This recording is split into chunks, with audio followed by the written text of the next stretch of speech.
Thank you for staying. Let's get into our first story now. And the Colleges of Education Teachers Association of Ghana, GTEC, has declared an indefinite strike. The group is asking government to redeem its promises to them over the implementation of negotiated conditions of service. According to the association, government has failed to implement the National Labour Commission's arbitral award of settling its 7-month arrears and other service conditions.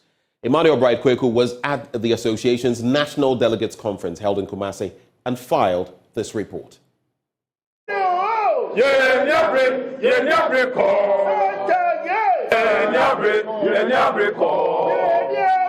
The industrial action will not be the first this year. In January 2023, teachers at the 46 colleges of education embarked on an indefinite strike following protracted negotiations between them and the Fair Wages and Salaries Commission for new service conditions. This strike was eventually called off after an intervention by the National Labour Commission, which subsequently saw the introduction of a compulsory NLC arbitrary order award. But 3 months down the line, the group says this particular order is yet to be implemented. Here is Prince Hema Obing, who is the president of the association.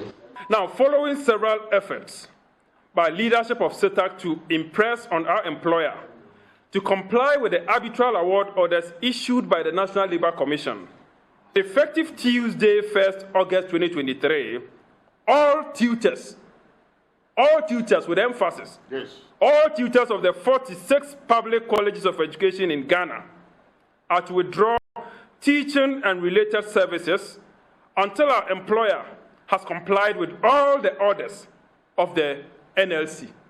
1, full payment of 7 months arrears of allowances accruing from the approved conditions of service owed members per the NLC's arbitral award order.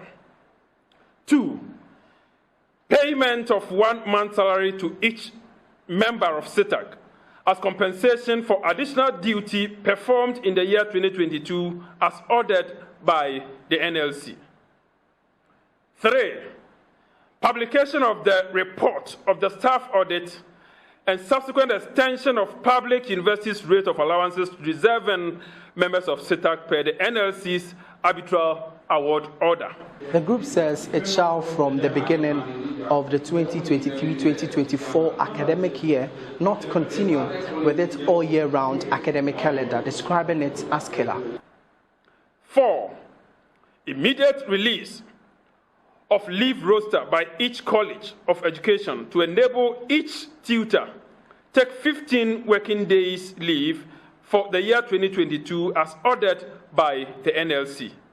And then 5, unconditional cancellation of the killer all-year-round academic calendar, effective 2023-2024 academic year. It is expected that every branch association shall act on this resolution with a dispatch and comply accordingly. Enough is enough. Yes. We have gone through this suffering for far too long, and we believe that the college teacher deserves better. Sure. And we have said we are not retreating. Not until all the items we talked over here have been complied with.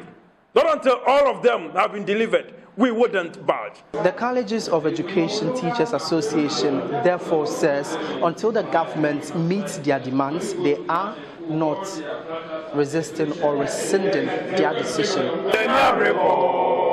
For Joy News, my name is Emmanuel Bright Kweku.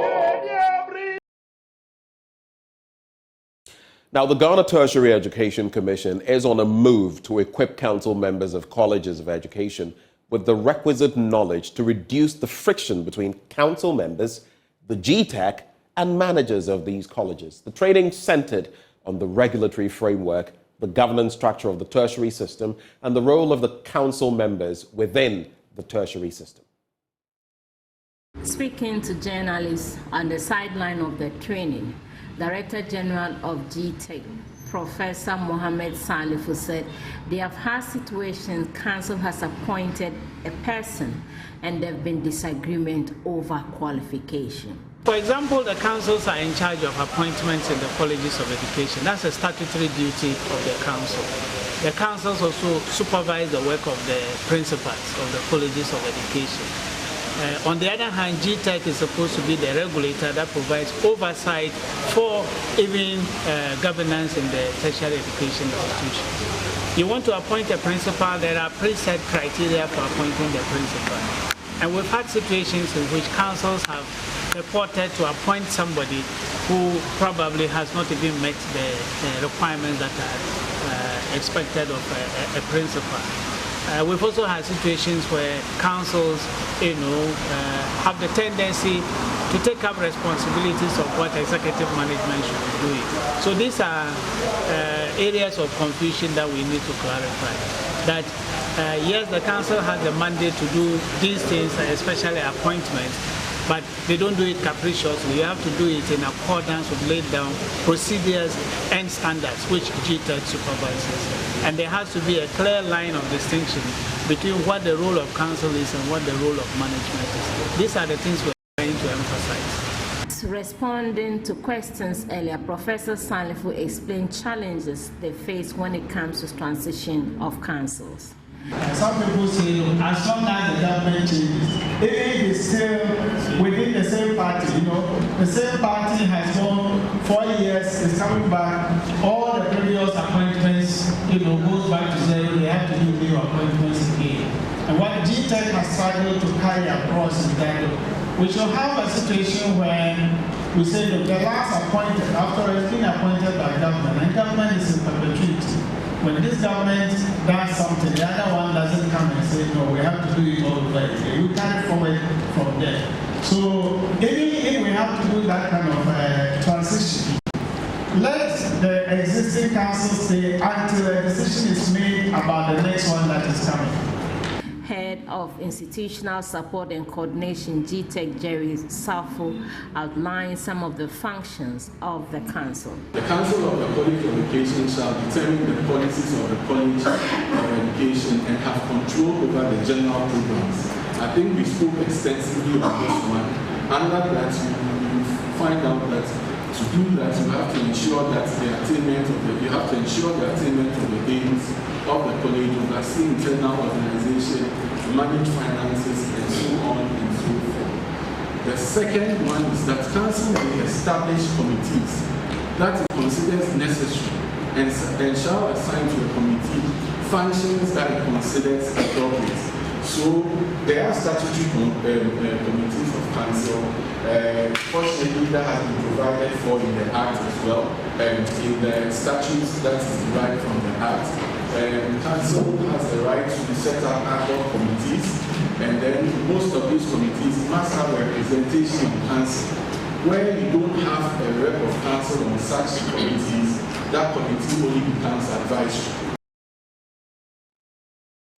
Now, the president of the World Energy Council's Future Energy Leaders, Prosper Ahmed Amokwando, wants government to augment the study of technical and vocational skills training and science, technology, engineering, and mathematics. He says there are several job opportunities that the Africa Green Jobs strategy was built on. Prosper Ahmed Amokwando made the statement at the Green Jobs Forum at Drapa. Rafiq Salam now reports. The Green Jobs Forum was under the theme Transforming Northern Ghana into a Greener Economy, the role of stakeholders. The forum brought together chiefs, farmers, and other stakeholders across the 11 municipal and districts in the Upper West region to discuss the employment landscape in the north of Ghana in the context of changing climate. A research by World Bank estimates that at least 1 million more people will fall into poverty due to climate shocks if urgent climate actions are not taken. Income could reduce by up to 40% for poor households by 2050. The analysis calls for pursuing a development pathway that builds resilience to climate change and foster a transition to low carbon growth through a combination of policies and public and private investments. President of World Energy Council's Future Energy Leaders, Prosper Ahmed Amakondo, says the only way to overcome the formation issues is for a change in the narrative from a continent of talkative to a continent of doers, using the continent green job strategy to buttress his claim. Doers will develop the continent. And who are the doers? The doers are the people with the TVET skills, not those who sit on TV and talk big English. TVET skills. That is based on which the continent's green job strategy was developed. And people who have skills in what we call STEM, science, technology, engineering, and mathematics. That is the basis on which the green job strategy was developed. Finally, it was developed based on the fact that at the continent level and based on the vision of the continent, people will move from Togo and come to Ghana, take opportunities that the green jobs presents or the climate change presents, develop it, get the money and go back. That is a continent strategy because we are moving towards integration.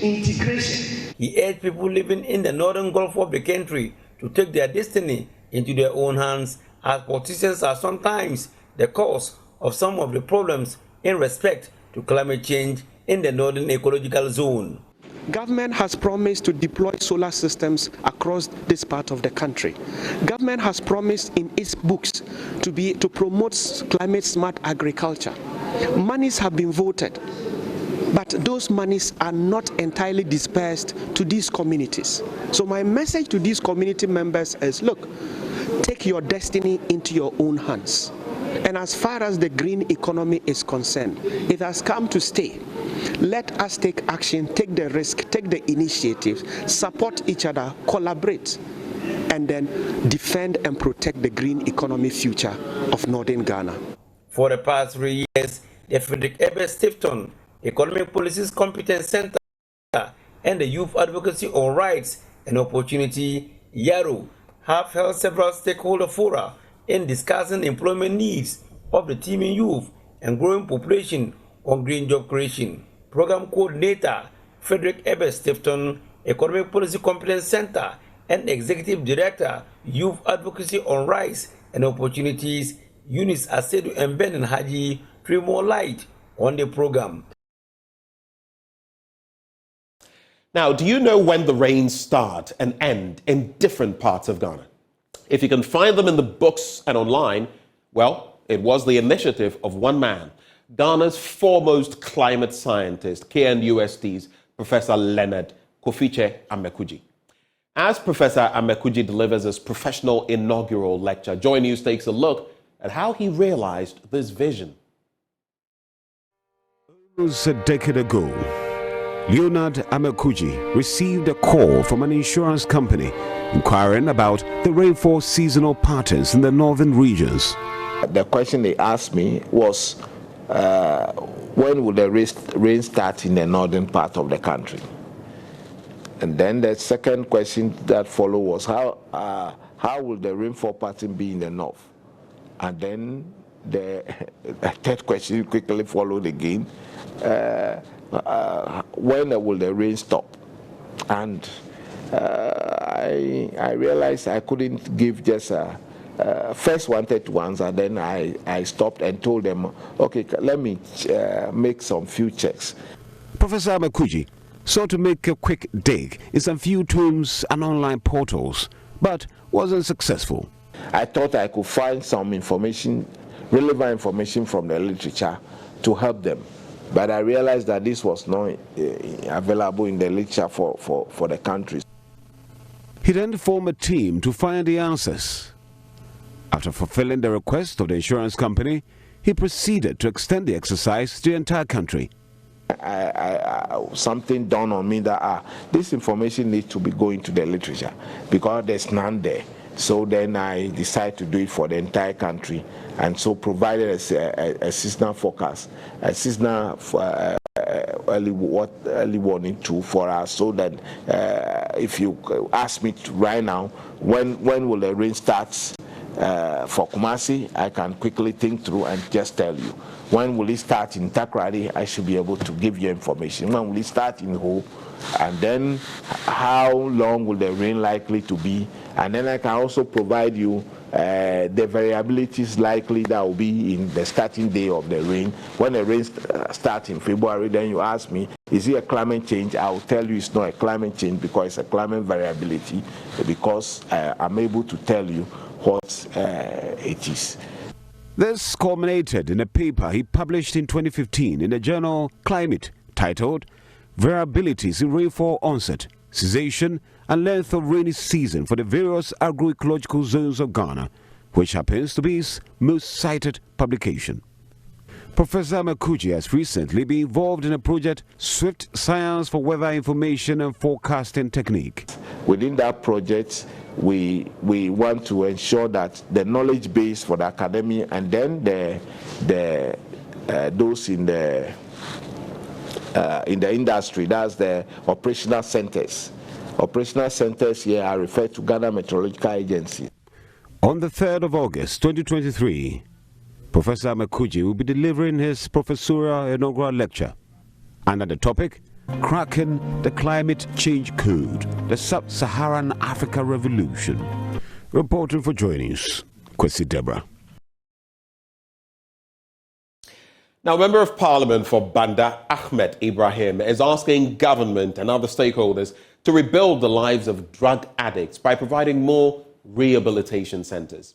Speaking at the commissioning of the Kairos Women Rehabilitation Center at Banda Hinkro by Kairos Global Mission, Mr. Ibrahim said imprisoning drug offenders was a sole measure not yielding the expected outcome. Precious Semevo has more. The involvement of the youth, especially women, in drug abuse worsens their vulnerability and further exposes them to social vices such as prostitution and other unethical behaviors.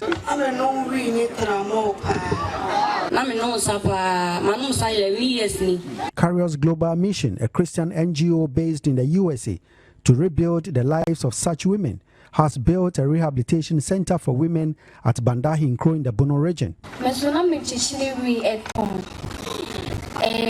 Because my phone coming yes come friend did come Samsung na me imagine say me ya to egu nanso me ba ha no mama ka kire me say mama nyesa obeboa me ampa so ahwe me nti me ka say asida enkan ewade. Banda Kairos Ladies and Children Home aims to take in over 20 women in future, but 5 are now undergoing a life transformation process in line with the mission's goal to reform and reintegrate addicts into society.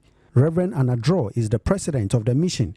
Most of the recovery programs or rehabilitation centers are devoted to men. In fact, in the whole country of Ghana, I know of one in Accra for women. But in this remote place, we have a place where women can come out of their suffering.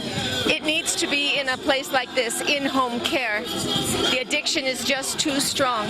In this place, women can recover and learn new skills and recover their ability, recover their identity as whole people, and once more leave this place with the ability to engage in society, to work, to raise their families, to raise their children. At the commissioning of the center, Banda MP Ahmed Ibrahim urged the women not to be ashamed of their past, but to strive to become better. He called for a different approach to dealing with drug addicts instead of imprisonment. What I'm saying is that, one, there must be rehabilitation centers so that you don't keep on piling the people into the prisons. Like the man said, even in the cells of the prisons, they still continue to abuse the drugs. So if there are rehabilitation centers and you bring them to rehabilitation centers, it can help them to transform and reform the people and bring them back into the society. So that is the prevention is the best way to go, and that's what I'm advocating for. There are people in Ghana who are richer than this woman herself. So if she can volunteer to come and do this, why can't our rich men in the country do it? The Church of Pentecost has done about 3 prison cells where they are rehabilitating and transforming the lives of drug addicts and all people who have already been pushed into jail. It's not everything that government can do. Board member of Kairos Rehab Home, Superintendent Jeremiah Ahale, while urging the youth to avoid drugs, appealed for support to sustain the home. The law says when you use it, this should happen to you. When you sell it, this is what should happen. A judge cannot use his discretion to reduce the punishment. So the best way to go is what we are doing. And you know, the moon hano. Some so nyamenshira na se mumwa eyisika. And maya oye very umudidi. Precious Semevo, Joy News, Banda.